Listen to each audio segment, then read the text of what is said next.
Well, hello there. Today is August the 4th, 2021, and my name is Keith Richards. I'm President and Chief Portfolio Manager of Value Twin Wealth Management, and this is Smart Money, Dumb Money show. So what we're going to talk about today is just a fairly quick and to the point topic, which is a sector that I feel has the potential for becoming a real winner into the fall. And I want to give you a heads up because it's one of the sectors that I almost definitively never say anything is absolute, but I'm very, very interested in buying into this sector myself. But as you will see on the charts that I'm about to show you, we're not quite ready. So this is a setup. I'm giving you the heads up on a sector that I think has tons of potential for the winter, and it's just setting up beautifully. We'll need a couple of conditions to prove that. So we'll look at those conditions, but I'm kind of giving you a little bit of insight into the kind of thing that we at Value Trend look at. Now, I want to point out that this is something that you have to monitor carefully before you make your decisions, because if you don't get the setup, then you don't buy this position. All right. So I'm going to give you the setup that I am looking for personally, and we'll see what happens with this sector. And the sector happens to be not really a sector, but a market capitalization, and it's the US small cap stocks. Now, this group of stocks contains a lot of different individual sectors, but because they're smaller capitalized in nature, they're a little bit thinner, they're a little bit more volatile. So they do tend to have some commonalities, even though one might be biotech and another might be in construction for all we know. But the commonality is that they're not widely traded like, say, an IBM or a Exxon Mobil or whatever it is that we're talking about when we talk about large caps. These are lesser traded, lesser known, lesser followed stocks that have a similar volatility profile, if not moving in identical formation. So let's look at the Russell 2000 ETF, which is IWM, and let's just see what we're looking for if we were to consider buying this chart. So this is the ETF. It's the iShares Russell 2000. It's been around a long time. I've just circled a few periods of time that the ETF moves sideways. You can see in 2017, from relatively the beginning part of the year into around September, the market was relatively flat on this ETF, and then it popped really from September, October, and on. And you can see it had a nice move. Same thing in 2019, really from the beginning of the year, say February, it was very sideways, very contained, up and down. Then it popped. Now, COVID crash came along, but we have to forgive that because that was a black swan event, an anomaly. And clearly, if we had executed the trade, we could have made some profit if we'd been quick and nimble on our feet. But we're not going to anticipate another COVID crash or something like it. We can't anticipate these things.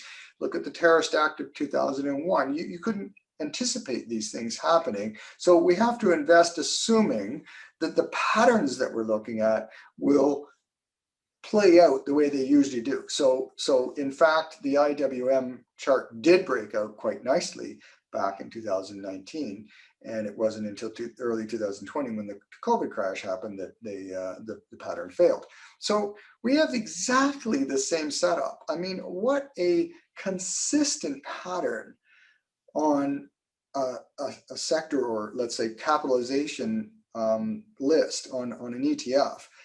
Once again, since the beginning of the year, it really seems to start somewhere around January and February. Every single year, stock finds a lid and then trades sideways.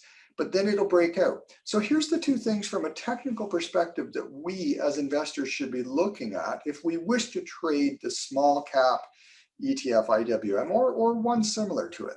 We can either trade within this range, which might be buying it somewhere down near, say, $210, maybe $215, and selling it near 230. That's not a bad strategy, or just buying it at the bottom of the range and seeing if it'll break out like it seems to every year.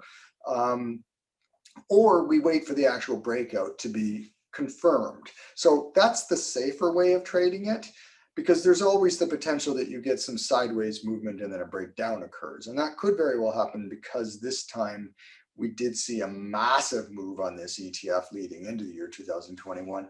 However, I am encouraged that that massive parabolic move has been taken out by its sideways movement. So this is actually a very, very healthy looking chart as far as I am concerned. And I want to show you one other chart, and that is the seasonality. Now, I'm only looking at this going back to the end of 2019, so it's a couple years old. I could have updated it, but I happen to have it on my saved photos. But basically, this is a month-by-month seasonality going back to 2010. And really, as you've just seen with the last chart that I showed you, this pattern has continued. So I really didn't need to update this chart, because it's more or less the same, which is basically from near the beginning of the year, though you did get some past strength in February, March, but generally from April on, you get pretty soft median performance. Now, this is a percentage of performance versus the S&P 500. So how did it perform versus the S&P 500, with the 50% being it's right in the middle of the group. So it was kind of a middle performer during most of the summer, but then boom, every fall it pops. All right. So it's percentage of months that IWM closes higher. So it kind of, middle of the summer, you're looking at 50-50. It might go up, it might go down.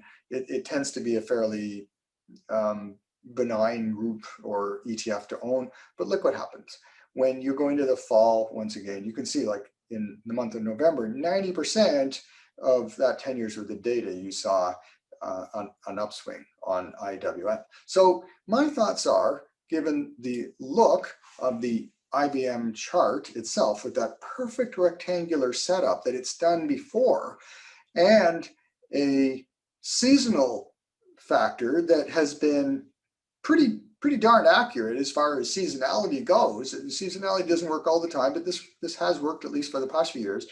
To me, this is a good technical setup. This is a good seasonal setup. I'm looking quite seriously for our value trend portfolios to buy into the sector through both possibly the IWM ETF. I haven't made up my mind on that, but most certainly we have a list of small cap stocks that we are watching. So this is not a buy it today idea, but this is something that, given the parameters that I've suggested, offers a decent trading opportunity.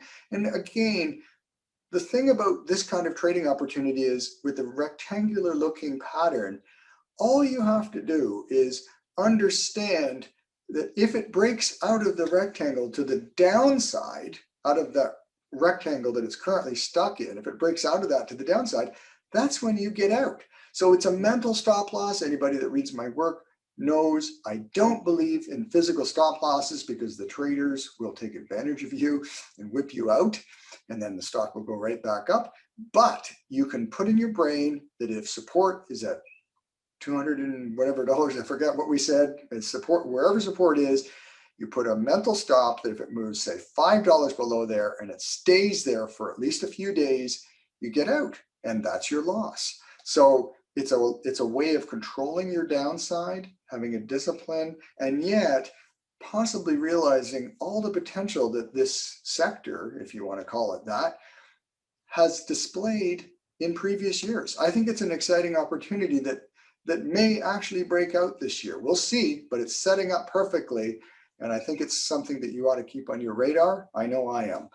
Thanks for watching. And by the way, just final note, I wanted to just bring up to your attention that the new book, Smart Money, Dumb Money, is out, and here it is. And you can buy it in Amazon and Indigo and Barnes & Noble and all the usual bookstores. Everybody buys online these days. You can buy it in Kindle form.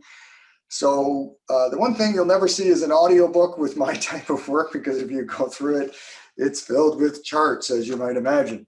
So you can most certainly buy it in Kindle, and you can certainly buy it online on all the major booksellers. And I think that if you read it, you might find some interesting notes on contrarian investing that you don't already have a handle on, because I explored some interesting stuff in the alternative data space. And I think that was probably the most exciting part of the book that I found when I was researching for it. So again, thanks for watching. And if you do buy the book, please give us a review on Amazon and or any of the others that you buy the book on, because that helps me bring the book to other investors' attention, just like you. Thanks for watching, and we'll see you next week.